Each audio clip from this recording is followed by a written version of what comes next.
देखो आज हम लोग करेंगे प्रश्नावली 3.2।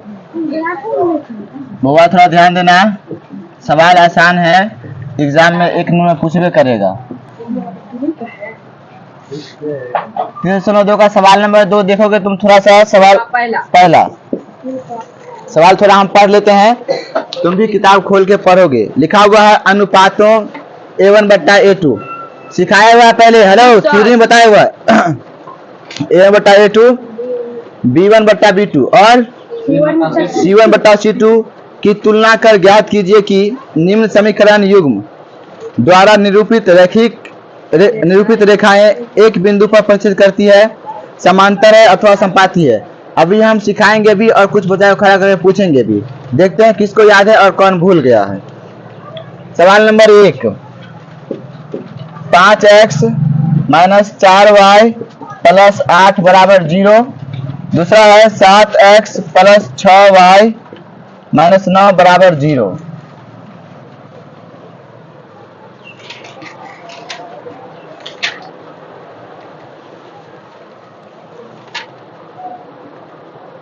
चलो हमको बताओ, तुम बताओ कि इसमें हमको यहाँ जो है यहाँ A1/A2 चाहिए, तो A1 कितना है और A2 कितना बताओ। A1 है 5, A2 है 7 है, ठीक है बैठ जाओ। तुम बताओगे B1 B2 कितना है। B1/B2 बताना है सबको, -4 और B2 6 है। इसको काट सकते हैं क्या। काट सकते हैं, 2 दूना 4 2 तिया 6 माइनस कर ही जाएगा ना। चलो ठीक है, C1/C2 कर ले, बैठ जाओ तुम बताओ। हाँ C1/C2, C1 का मान बताओ 8 है, C2 का मान -9 है। एक चीज बताओ, हम यहाँ पर देखते हैं तो 5/7 जो है वो -2/3 के बराबर होता है क्या। नहीं हो सकता है, मतलब यहाँ A1/A2 बराबर नहीं है किसके, क्योंकि A1/A2 does not equal to B1/B2। जब ऐसा होता है तो बताओगे कि इसका ग्राफ कैसा होगा, प्रतिच्छेदी रेखा होगा। अतः इसका ग्राफ प्रतिच्छेदी रेखा होगा। अब हम पूछेंगे, तुम बैठ जाओ, तुम बताओ अगर एलर की वो, हाँ अगर इसका ग्राफ प्रतिच्छेदी रेखा है तो इसका हल कितना होगा, कितना हल 1 2 3 अपरिमित से अनेक हल, कितना हल होगा, अनगिनत हल होगा ना। होगा कि नहीं होगा, होगा ना जी। कितना होगा तो मतलब लड़की लोग के साथ नहीं देगी।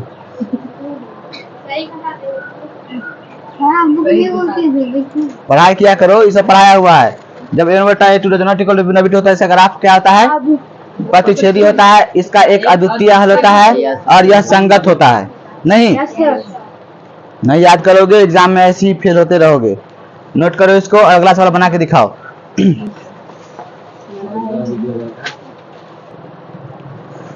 देखो थोड़ा सा, मान लो कि तुमको ये सवाल तुमको मिला ऑब्जेक्टिव में, ठीक है, और वहां पे A1/A2 B1/B2 तो उसमें ज्यादा टाइम लैप्स होगा ना। तुम यहाँ पे 5/7 मन ही मन करोगे, 5/7 यहाँ पे माइनस में आ गया, -4/6, तो ये प्लस में है और ये माइनस में है। प्लस में दुनिया का चाहे जो भी अंक होगा वो माइनस में किसी भी अंक के बराबर नहीं हो सकता है। मतलब यहाँ पे A1/A2 जो है वो B1/B2 के बराबर नहीं हुआ, इसका मतलब इसका एक ग्राफ प्रतिच्छेदी रेखा होगा और एक अद्वितीय हल होगा। यहाँ से मतलब सिर्फ सवाल को हम देख के सॉल्व कर सकते हैं, नहीं कर सकते हैं, एक चीज। दूसरा, तुम सवाल नंबर 2 देखोगे,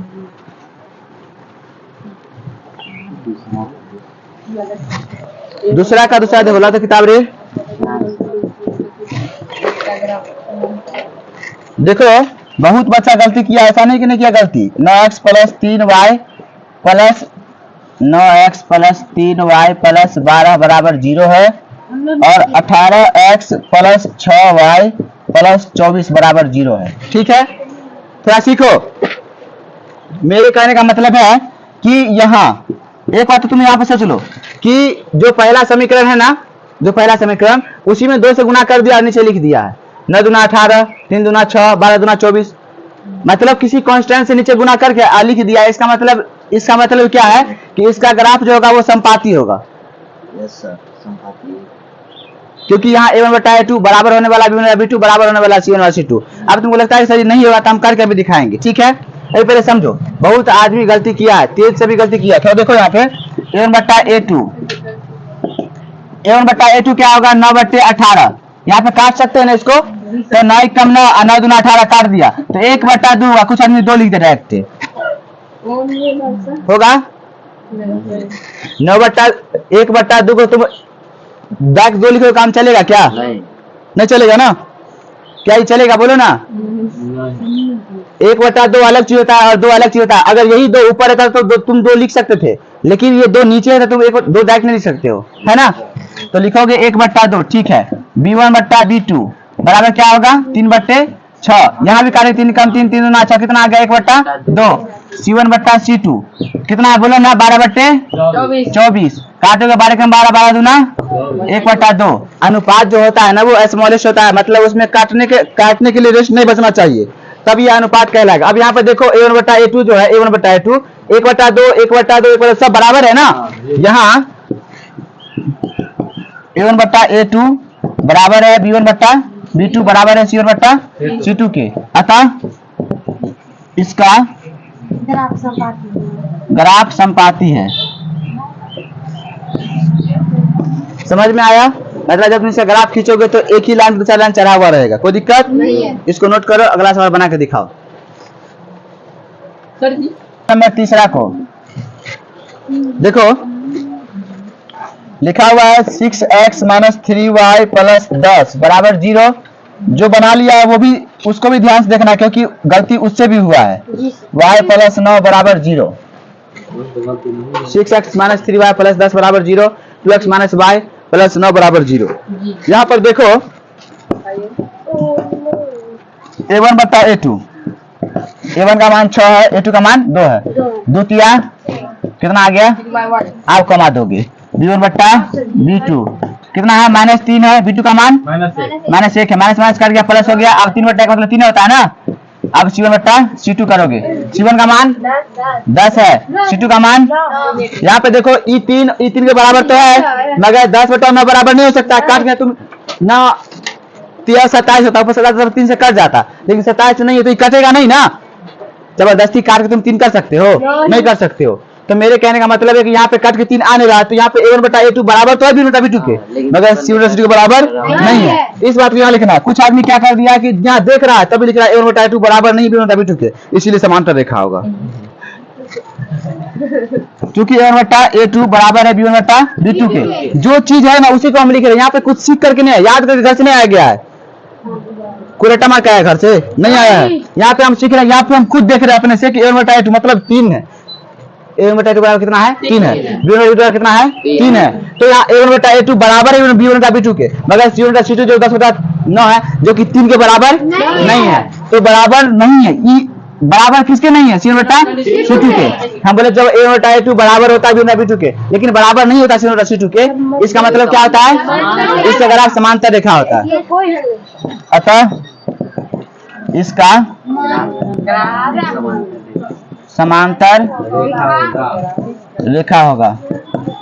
दूसरा सवाल यही पूछा था हमसे कि इसका ग्राफ समांतर है, संपाती है या फिर प्रतिच्छेदी है। 3 सवाल है, तीनों सवाल में मतलब पहला सवाल था तुम्हारा प्रतिच्छेदी था, दूसरा संपाती था, तीसरा समांतर था।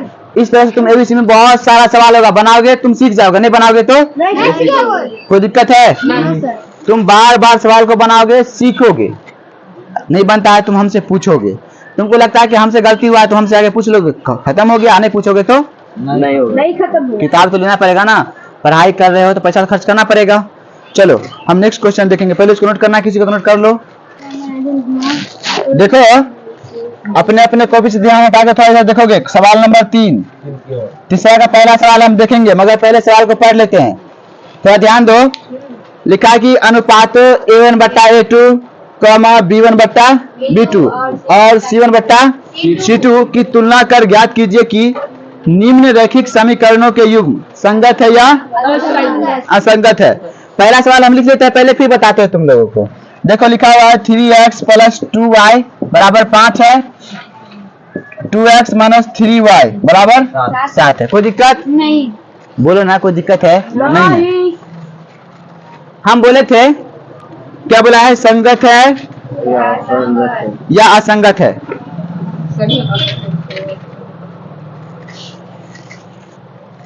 क्या बोले थे, जब a1 बट्टा a2 बराबर नहीं होता है b1 बट्टा b2 के, तो वो संगत होता है। जी सर। तो वो संगत होता है। बोले थे a1 बट्टा a2 बराबर होता है b1 बट्टा b2 के, लेकिन बराबर नहीं होता c1 बट्टा c2 के, तो वो असंगत होता है। फिर बोले थे कि अगर a1 बट्टा a2 बराबर है b1 बट्टा b2 और बराबर है c1 बट्टा c2 के, तो वो संगत होता है। संगत मतलब कि मिला हो, जैसे एक रेखा दूसरे रेखा पर चढ़ गया तो वो मिला है, एक बार काटा तो भी मिला, संगत हुआ। लेकिन समांतर रेखा खींचेंगे तो वो संगत हुआ ही नहीं, कभी मिलेगा ही नहीं।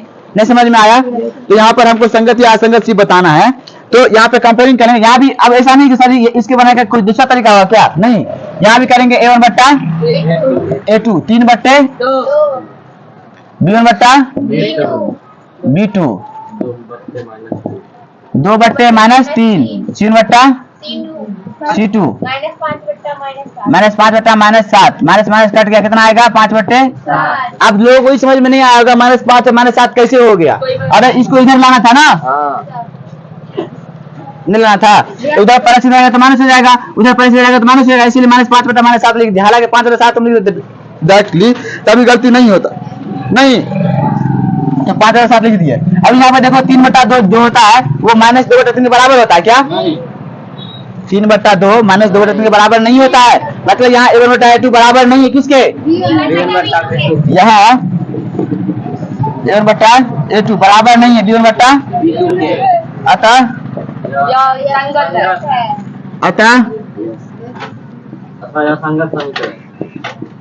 संगत है या फिर संगत समीकरण, कोई दिक्कत नहीं। अतः यह संगत समीकरण।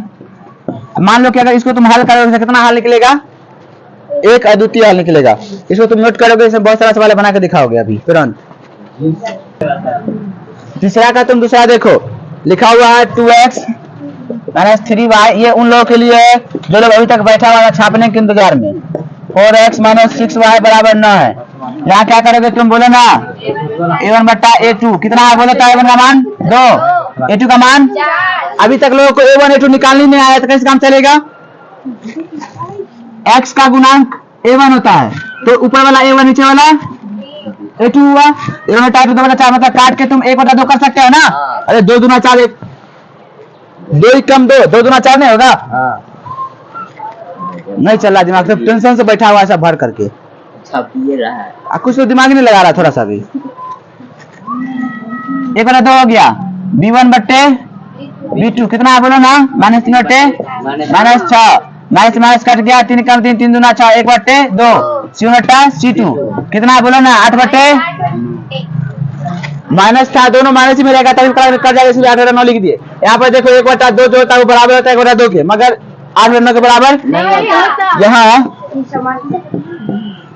a1 बट्टा a2 बराबर है b1 बट्टा, लेकिन बराबर नहीं है किसके, c1 बट्टा c2 के। अतः यह असंगत है। जब हम थ्योरी पढ़ाए थे बाबू रे तो उसे बताए थे,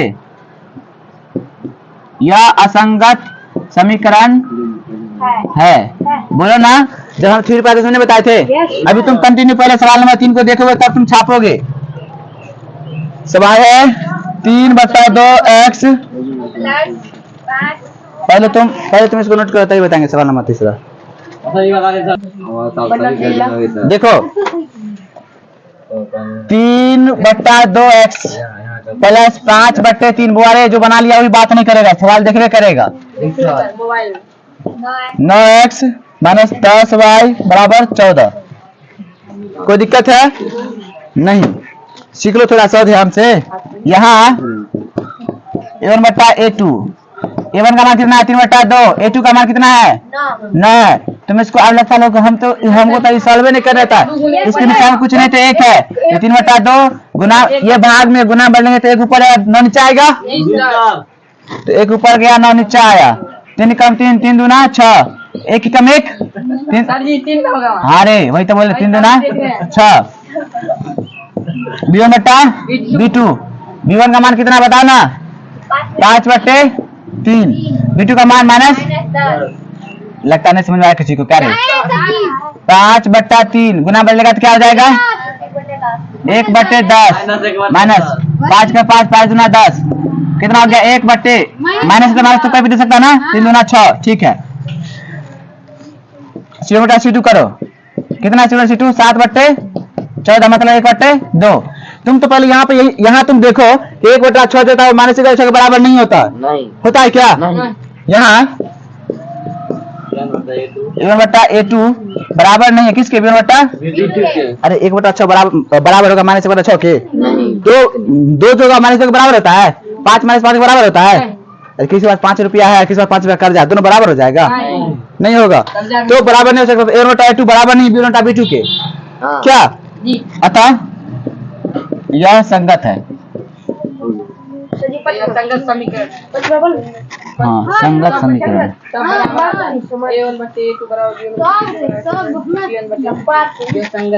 समीकरण समझ में आया, यस नोट सर करो। तीसरा में 5 सवाल दिया हुआ, सवाल नंबर 4 हम देखेंगे। 5x माइनस 3y बराबर 11 है, माइनस 10x प्लस 6y बराबर माइनस 22 है, कोई दिक्कत। यहाँ A1/A2 कितना बोले ना 5/10 मतलब 1/, -2 माइनस नीचे रहे चाहे ऊपर, इसका मतलब नहीं होता है। 5 का 5 5 दूना 10 -1/2 हो गया। B1/B2, B1 का कितना -3 और B2 का मान 6, 3 का 3 3 दूना 6 -1/2। C1/C2 कितना है 11/-22। अब तुमको यहाँ पे समझ में नहीं आया होगा, मेरे कहने का मतलब है कि तुम यहाँ पे ई प्लस 11 थे, इधर आते माइनस हो जाता, और ये माइनस 11 प्लस हो जाता, तब भी माइनस में ही रहता ना, इसीलिए हम डायरेक्ट इधर बिना लाए हुए जो उसका चिन्ह था उसके साथ बराबर में अनुपात में निकाल दिए, तभी तो माइनस ही में है ना। तो क्या हो गया 11 कम 11 दूना 22 -1/2 हो गया। यहाँ पे बता -1/2 बराबर होता है -1/2 के, बराबर होता है -1/2 के, मतलब यहाँ A1/A2 बराबर है B1/B2 बराबर है C1/, अतः यह कैसा समीकरण है, नहीं, अतः यह संगत समीकरण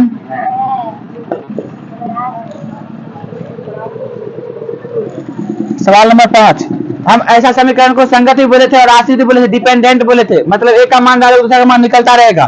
जो पहला समीकरण था उसी में 2 से गुना कर दिया, नीचे लिख दिया। देखो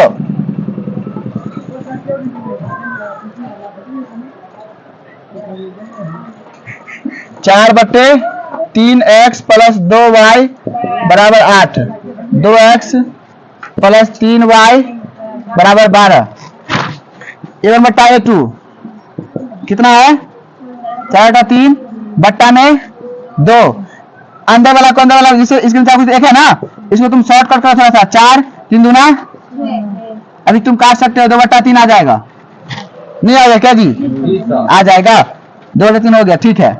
कौन B1/B2 इतना शॉर्ट मार दिए हम, 2 है, अब बट्टा कितना है 3 है, 2/3 बराबर 2/3 के C1/C2 8/12, 4 दूना 8, 4 तिया काटोगे तो हो जाएगा 2/3। A1/A2 बराबर है B1/B2 के, बराबर है C1/C2 के। यहाँ A1/A2 बराबर है B1/B2 बराबर है C1/C2 के, अतः यह क्या है, यह क्या है, यह संगत समीकरण है, यह संगत समीकरण। हम आज क्या किए हैं, पर्सनालिटी 302 का क्वेश्चन नंबर दूसरा का 3 सवाल था और तीसरा का 5 सवाल था, ये टोटली 8 सवाल किए। क्वेश्चन नंबर 4 है कि लिखा हुआ है कि निम्नलिखित रैखिक समीकरण के युग्म में से युग्म संगत या असंगत है, यदि संगत है तो ग्राफ विधि से हल कीजिए। तुम पहले चेक कर लोगे कौन संगत है, जो संगत होगा उसी को ग्राफ विधि से हल करना, जो संगत नहीं होगा उसको हल नहीं करता। तुम चाहो घर से बना के ला सकते हो, नहीं तो सवाल हम कल बताएंगे, लेकिन कल सभी लोगों के पास ग्राफ पेपर होना चाहिए, पेंसिल होना चाहिए, स्केल होना चाहिए, ताकि हम सबको सिखा सके। अब तुम्हारा अंतिम मौका, अब तुमने सीखोगे तो इसके बाद जो ग्राफ पेपर स्टार्ट होगा वो ग्राफी विधि नहीं रहेगा, और तुम बाद में फिर पूछोगे तो तुमको और परेशानी होगा। सो कंटिन्यू सीख के आगे बढ़ो। कोई दिक्कत है? नहीं। बाद में बोलोगे तो याद दिलाना आसान है, लेकिन तुम पहले नहीं सीखोगे, बाद में याद करवाना सिखाना डिफिकल्ट हो जाता है। तो सीखते हुए आगे बढ़ो। कोई दिक्कत है? आज हम यहीं तक रहेंगे।